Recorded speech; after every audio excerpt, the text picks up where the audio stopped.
Hello students, आज हम लोग कक्षा 12वीं में आगे देखेंगे। SN1 और SN2 अभिक्रिया के बारे में देख चुके हैं। उन अभिक्रिया को प्रभावित करने वाले कारक या फैक्टर्स के बारे में देखना है आज। तो इसमें देखते हैं, सबसे पहले जो एल्किल हैलाइड रहते हैं उनके द्वारा SN1 अभिक्रिया या SN2 अभिक्रिया दिया जाता है। तो जो एल्किल हैलाइड में सबसे पहले प्रभावित करने वाला कारक है एल्काइल समूह का स्वभाव। तो कोई सा भी एल्काइल समूह उस पे जुड़ा है, उसके स्वभाव पे उसका मान निर्भर करेगा कि SN1 अभिक्रिया होगा कि SN2 अभिक्रिया। तो जो SN1 अभिक्रिया में वेग निर्धारक पद जो देखते थे हम लोग, R निकालते थे, R या रेट ऑफ रिएक्शन इसके बराबर जो K करके देखते थे किसमें, SN1 अभिक्रिया में, तो उसमें कार्बोकेटायन बनता था SN1 अभिक्रिया में। और उसमें एल्काइल हैलाइड की जो क्रियाशीलता की दर है, माने कि जो एल्काइल ग्रुप उसमें रहेगा उसकी क्रियाशीलता की दर कार्बोकेटायन जो बना हुआ था उसी के स्थायित्व पे निर्भर करता था। तो जो कार्बोकेटायन जितना ज़्यादा स्थायी होगा वह अभिक्रिया उतनी ही ज़्यादा स्थायी होगी। तो कार्बोकेटायन के स्थायित्व का जो क्रम पाया जाता है वह रहता है, जो 3 डिग्री कार्बोकेटायन सबसे ज़्यादा स्टेबल रहेगा, उसके बाद 2 डिग्री उससे कम स्थायी होता है, उससे कम स्थायी होता है 1 डिग्री कार्बोकेटायन, और सबसे कम स्थायी होता है मेथिल कार्बोकेटायन। तो सबसे ज़्यादा स्थायी कौन सा होगा? 3 डिग्री कार्बोकेटायन या तृतीयक कार्बोकेटायन सबसे ज़्यादा स्थायी होता है। इसलिए अगर हम लोग देखेंगे SN1 अभिक्रिया में, तो उसमें जो है क्रियाशीलता का घटता क्रम क्या हो जाएगा? 3 डिग्री एल्काइल हैलाइड सबसे ज़्यादा स्थायी होगा, क्योंकि जो तृतीयक एल्काइल हैलाइड है उससे क्या बनेगा? तृतीयक कार्बोकेटायन बनेगा। तो तृतीयक कार्बोकेटायन ज़्यादा स्थायी है, तो जो तृतीयक एल्काइल हैलाइड है वह SN1 अभिक्रिया के लिए ज़्यादा स्थायी होगा। उसके बाद द्वितीयक एल्काइल हैलाइड ज़्यादा स्थायी होगा, फिर 1 डिग्री या प्राथमिक एल्काइल हैलाइड का स्थायित्व पाया जाएगा, और सबसे कम स्थायी मिथाइल हैलाइड होगा, क्योंकि कार्बोकेटायन भी इसी क्रम में स्थायी रहता है। तो इस प्रकार से SN1 अभिक्रिया में एल्काइल हैलाइड का स्वभाव कार्बोकेटायन पर निर्भर करेगा। अब इसमें देखते हैं कि जो SN1 अभिक्रिया है उसमें अगर बेंजीन रिंग देखेंगे तो उसमें अनुनाद के स्थायित्व के आधार पे बताया जाता है। तो अनुनाद क्या होता है? किसी भी अणु की संरचना को पूर्ण रूप से व्यक्त करने के लिए एक या एक से अधिक उसका संरचना बनाया जाता है, और हर संरचना के द्वारा उसमें जो है उसके गुणों को प्रदर्शित करने के लिए व्यक्त करने की कोशिश की जाती है। तो डबल बंध या द्वि बंध का स्थान परिवर्तन करके किसी भी यौगिक का एक या एक से अधिक संरचना बनाते हैं, तो जो संरचना बनता है वो अनुनादिक संरचना कहलाता है, और एक से अधिक संरचना जो बनता है वह घटना अनुनाद कहलाती है। तो कक्षा 11वीं में आप लोग अनुनाद के बारे में अच्छे से डिटेल से पढ़े होंगे। तो अनुनाद के द्वारा भी कोई यौगिक स्थायी होता है या फिर अस्थायी या ज़्यादा या कम स्थायी हो सकता है। ये हो गया। अब देखते हैं कि किसी भी अभिक्रिया में जो एल्किल हैलाइड हैं उनकी क्रियाशीलता का क्रम अगर देखेंगे तो अब सबसे ज़्यादा स्थायी कौन सा होता है? 3 डिग्री। तो सबसे ज़्यादा स्थायी तृतीयक कार्बन था, माने कि तृतीयक एल्किल हैलाइड सबसे ज़्यादा स्थायी था, तो उसकी क्रियाशीलता क्या हो जाएगी? सबसे कम होगी। और जो प्राथमिक एल्किल हैलाइड है कम क्रियाशील रहता, कम स्थायी रहता था, तो कम स्थायी रहता था तो उसकी क्रियाशीलता क्या होगी? स्थायित्व के उल्टा ज़्यादा पाया जाएगा। तो अगर स्थायित्व को देखेंगे तो सबसे ज़्यादा स्थायी ये था, तो ये सबसे कम क्रिया करेगा।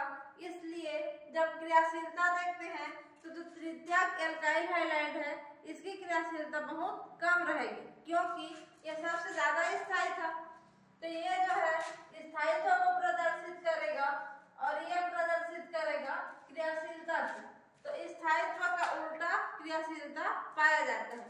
जो ज्यादा स्थायी था वो सबसे कम क्रियाशील होगा और जो सबसे कम स्थायी था वो सबसे ज्यादा क्रियाशील होता है। इस प्रकार से इसमें क्रियाशीलता SN1 अभिक्रिया के लिए पाई जाएगी। अगर हम लोग देखेंगे SN2 अभिक्रिया के लिए तो इसका उल्टा होता है। SN2 अभिक्रिया में जो है, जैसे SN1 अभिक्रिया में तृतीयक वाला ज्यादा स्थायी था, लेकिन SN1 अभिक्रिया में क्या होगा, तृतीयक वाला कम स्थायी होता है और उसका जस्ट अपोजिट उसका मान पाया जाएगा। दूसरा देखते हैं हम लोग न्यूक्लियोफाइल की प्रकृति।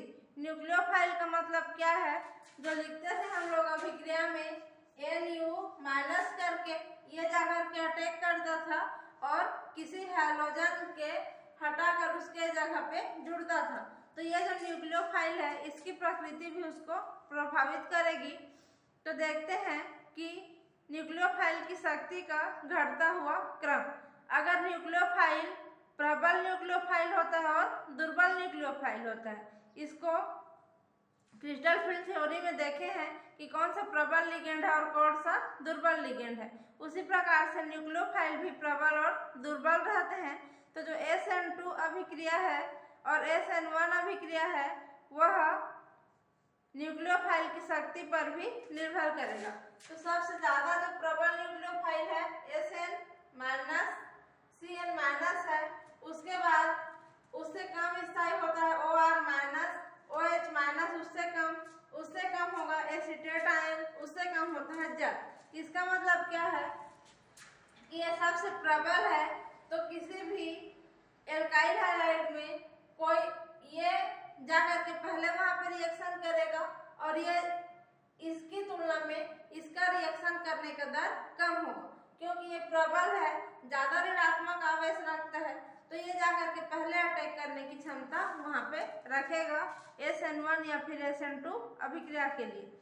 तीसरा देखते हैं न्यूक्लियोफाइल की सांद्रता। तो जो न्यूक्लियोफाइल है उसकी सांद्रता उच्च सांद्रता SN2 अभिक्रिया के लिए आवश्यक होती है। जो SN2 अभिक्रिया है उसमें उच्च सांद्रता की आवश्यकता होती है न्यूक्लियोफाइल की, लेकिन जो है प्रबल न्यूक्लियोफाइल का तनु विलयन माने की सांद्रता कम हो गई और SN1 अभिक्रिया तनु विलयन में भी हो जाती है, लेकिन SN2 अभिक्रिया के लिए ज्यादा सांद्रता की आवश्यकता होती है। अगला देखते हैं विलायक की प्रकृति। तो जो विलायक है उसमें ध्रुवीय विलायक में वह ध्रुवीय विलायक अगर रहेगा तो क्या होगा, अनचाहे आवेश का पृथक्करण स्थायित्व में सहायता करते हैं। ध्रुवीय विलायक क्या होता है, दो ध्रुव में बढ़ जाता है, धन ध्रुव और ऋण ध्रुव। तो क्या करेगा, आणिक यौगिक बनाने में या आणिक यौगिक को दो ध्रुवों में बांटने में सहायता करता है। तो जो SN1 अभिक्रिया है उसमें आणीकरण का जो पद होता है वह वेग निर्धारण में सहायता करता है और SN1 अभिक्रिया के लिए वेग निर्धारक पद में आणिक यौगिक को वेग निर्धारक पद के रूप में वहां पे सम्मिलित किया जाता है। लेकिन जो ध्रुवीय विलायक रहेगा वह SN1 अभिक्रिया की क्रियाविधि को बढ़ावा देता है। माने कि ध्रुवीय विलायक रहेगा तो SN1 अभिक्रिया जल्दी जल्दी वहां पे होने लगेगा, लेकिन जो SN2 अभिक्रिया है वह कम ध्रुवीय प्रकृति वाले में जल्दी होगा।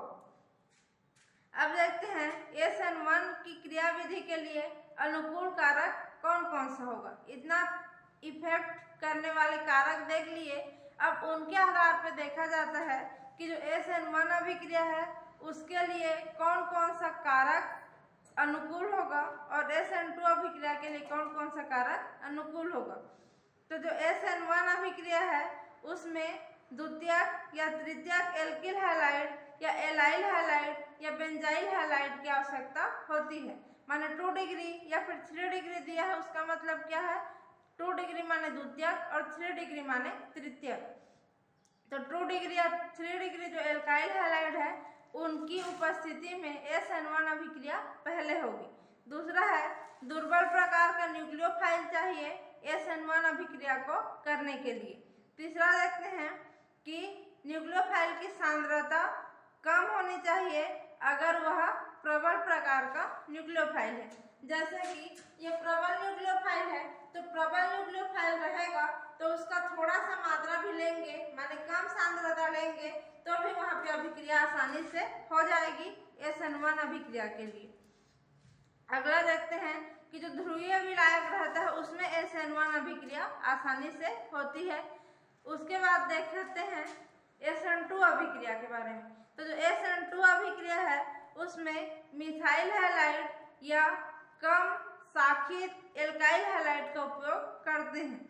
मिथाइल हैलाइड का मतलब है कि ये जो CH3X है ये कहलाएगा मिथाइल हैलाइड, या फिर जिसमें ब्रांच नहीं पाया जाएगा। जैसे जो कार्बन रहता है ना इस प्रकार से ब्रांच वाला, तो जिसमें ब्रांच नहीं पाया जाएगा उस प्रकार के एल्काइल हैलाइड का उपयोग SN2 अभिक्रिया के लिए किया जाता है। न्यूक्लियोफाइल की उच्च सांद्रता की आवश्यकता होगी, माने जो भी न्यूक्लियोफाइल लेंगे उसकी सांद्रता ज्यादा होना चाहिए।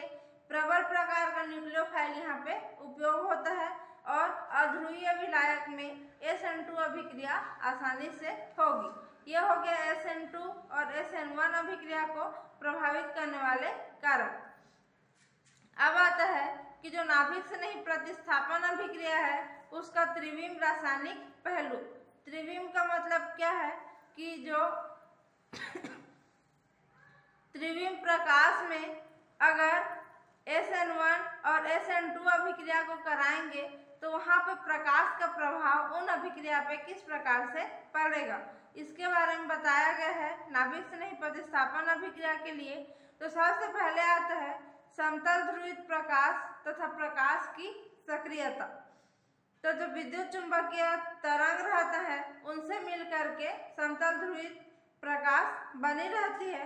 तो विद्युत चुंबकीय तरंग जिसमें से बनी हुई प्रकाश की किरण को या तरंग पुंज का जो संचरण है वह विभिन्न तलों पर कंपन करते हैं। माने जो प्रकाश है सनलाइट है उसमें देखेंगे तो विद्युत चुंबकीय तरंग उसमें पाया जाता है और उसमें जो तरंग की कण है सभी दिशा में समान रूप से संचरण करते हैं और विभिन्न तलों में कंपन करते हैं।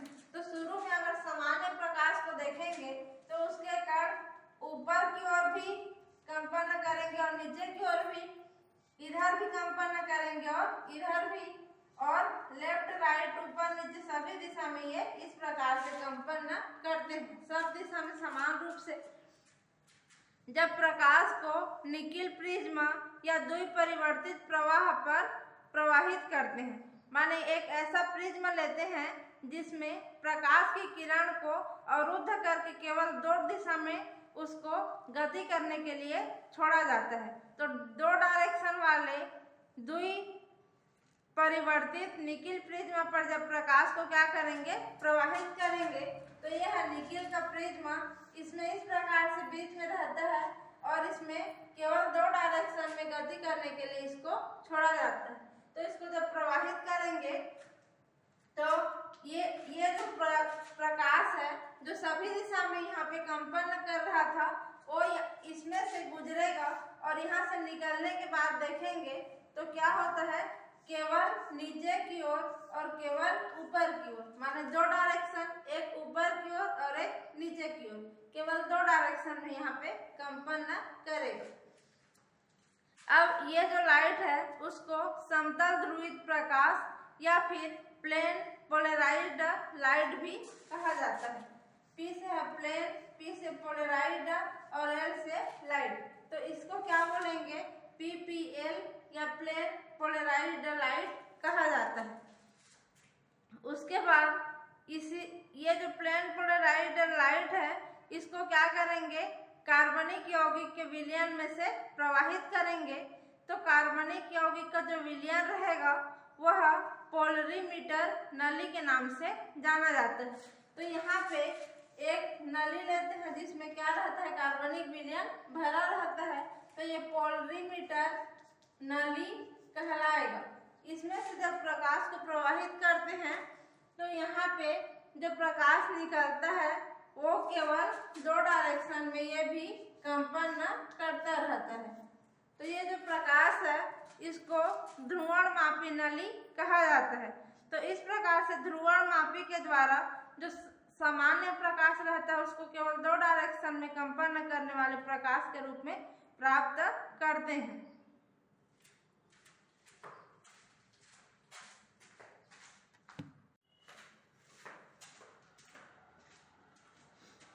अगला आता है इसमें कि आणविक असममिति, किरेलता तथा प्रतिबिंब का स्वरूप।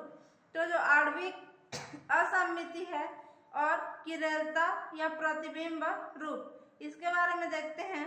तो जो कार्बन परमाणु है उसकी संयोजकता 4 होती है और एक कार्बन परमाणु से चतुष्फलकीय रूप से 4 परमाणु एक संयोजी के रूप में उसमें जुड़े हुए रहते हैं। तो उसमें जो है कार्बन परमाणु से जुड़े हुए जब चारों समूह क्या होंगे, अलग अलग होंगे या अलग अलग प्रकार के 4 परमाणु कार्बन परमाणु से चतुष्फलकीय रूप से जुड़े हुए रहेंगे, तो वह जो कार्बन रहेगा असममित कार्बन कहलाएगा और वह जो कार्बन का केंद्र है वह त्रिविम केंद्र कहलाता है, क्योंकि जब अलग अलग प्रकार के 4 परमाणु कार्बन से जुड़े रहेंगे तो वह त्रिविम केंद्र के रूप में पाया जाएगा और वह अणु असममित अणु कहलाएगा। और इस प्रकार का जो कार्बन यौगिक है उसको किरेल कार्बन कहा जाता है और यह जो घटना है उसको किरेलिटी या किरेलता कहते हैं। तो यहाँ पे अणु में जो कार्बनिक यौगिक है उसकी प्रकाश की सक्रियता के लिए उत्तरदायी रहता है। तो जो भी कार्बन यौगिक उस प्रकार से पाया जाएगा वह समतल ध्रुवित प्रकाश के आधार पे असममिति का गुण प्रदर्शित करता है। तो यहाँ पे सभी जो अणु रहते हैं उनका अपना अपना दर्पण प्रतिबिंब बनता है और दर्पण प्रतिबिंब पर अगर एक कार्बनिक यौगिक है उसके दर्पण प्रतिबिंब के ऊपर उसको रखने की कोशिश करेंगे। जैसे ये एक अणु है और ये एक अणु है, इसके सामने यहाँ पे दर्पण रखेंगे तो इसका चित्र इस प्रकार से बनेगा। ये इसके सामने बीच में दर्पण रखेंगे तो ये इस प्रकार से बनेगा, तो इसका दर्पण प्रतिबिंब ये हो जाएगा। या फिर इसके सामने में दर्पण रखेंगे तो इसका चित्र इस प्रकार से बनेगा। तो ये दोनों एक दूसरे के क्या कहलाएंगे, दर्पण प्रतिबिंब कहलाएंगे। अब क्या करेंगे, ये एक यौगिक है और इसका दर्पण प्रतिबिंब ये है, तो इसके ऊपर इसको रखने की कोशिश करेंगे तो ये पूरा एक दूसरे को ढक लेगा। तो क्या कहलाएगा, ये पूरा अगर ढक लेता है एक दूसरे को अध्यारोपित कर लेता है तो वह सममित यौगिक कहलाएगा। लेकिन अगर पूरा नहीं ढकता है तो वह असममित यौगिक कहलाता है। या फिर इसी को बोलते हैं अध्यारोपित करना।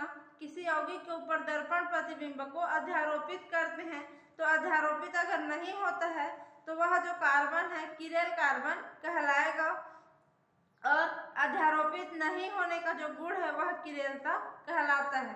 जैसे कि मनुष्य का हाथ, यदि अगर बाएं हाथ को दर्पण के सामने रखते हैं तो उसका प्रतिबिंब दाएं हाथ जैसा दिखेगा। इसी को उदाहरण के रूप में बताया गया है। तो इस प्रकार से अगर अध्यारोपित हो जाता है तो वह सममित यौगिक कहलाएगा और अध्यारोपित नहीं होगा तो वह किरेल यौगिक कहलाएगा और वही गुण किरलता कहलाएगी। तो यहाँ पे एक कार्बनिक यौगिक लिया हुआ है C, इसमें 2 ठो क्या है, मेथिल ग्रुप जुड़ा हुआ है, एक ठो OH ग्रुप और एक ठो हाइड्रोजन ग्रुप। इसके सामने ये जो दिख रहा है ये क्या है, दर्पण है। इस प्रकार से यहाँ पे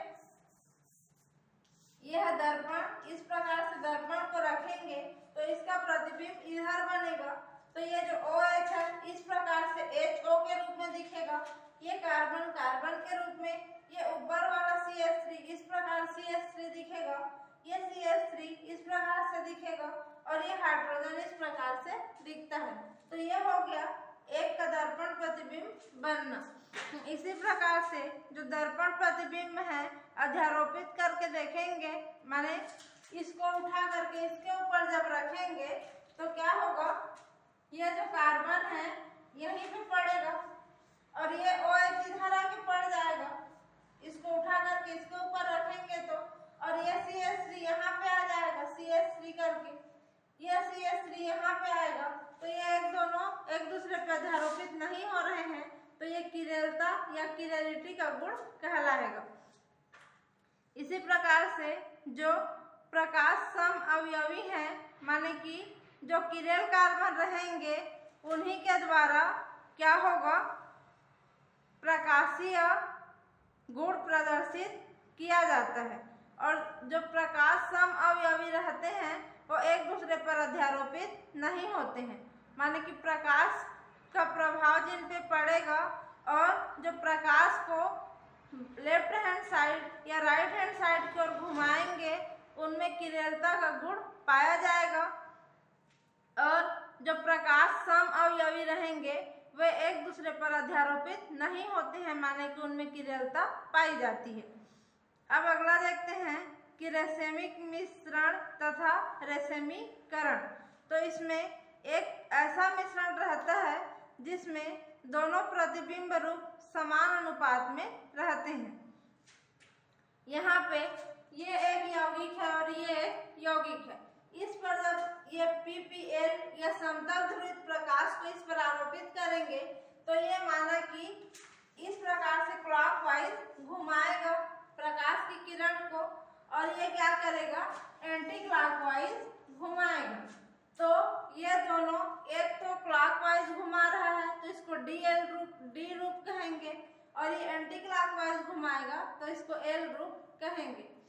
इस प्रकार से दोनों दिशा में प्रकाश को घुमा रहा है, तो इसमें ये 50% और ये 50%, ये दोनों प्रकार के जो यौगिक हैं उनका अगर हम लोग समान अनुपात में लेकर के एक मिक्सचर बनाएंगे, मिश्रण बनाएंगे, तो उस मिश्रण में एक क्या करेगा, लेफ्ट हैंड माने क्लॉकवाइज घुमाएगा प्रकाश की किरण को 50% वाला, और दूसरा 50% वाला एंटी क्लॉकवाइज घुमाएगा।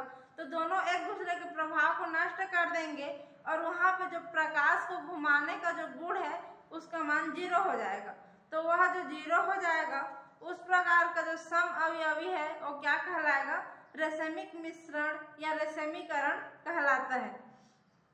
तो ऐसे मिश्रण को ही जिसमें 50% क्लॉकवाइज वाला है और 50% एंटी क्लॉकवाइज वाला है, दोनों के मिश्रण को रेसेमिक मिश्रण कहते हैं। और इसमें जो है D रूप भी रहता है और L रूप भी रहता है, तो इसको DL रूप भी कहा जाता है, माने D को प्लस भी बोलते हैं और L को माइनस भी कहा जाता है। तो इसको DL या फिर प्लस माइनस रूप भी कहा जाता है रेसेमिक मिश्रण को। अब इसमें आता है एक अवरोधन। तो अगर ये क्या है, यदि क्रिया के पहले या बाद में किरेल कार्बन असममित कार्बन से आकाशीय व्यवस्था समान हो तो अभिक्रिया के विन्यास का अवरोधन कहते हैं। अगर देखेंगे कि क्रिया के पहले, प्रकाशीय क्रिया के पहले या फिर बाद में जो किरेल कार्बन रहेगा उसकी तुलनात्मक रूप से आकाशीय व्यवस्था समान हो तो उस अभिक्रिया को क्या बोलेंगे, विन्यास का अवरोधन कहते हैं। ये हो गया रेसेमिक मिश्रण। अब देखते हैं प्रतिलोमन, अवरोधन तथा रेसेमीकरण।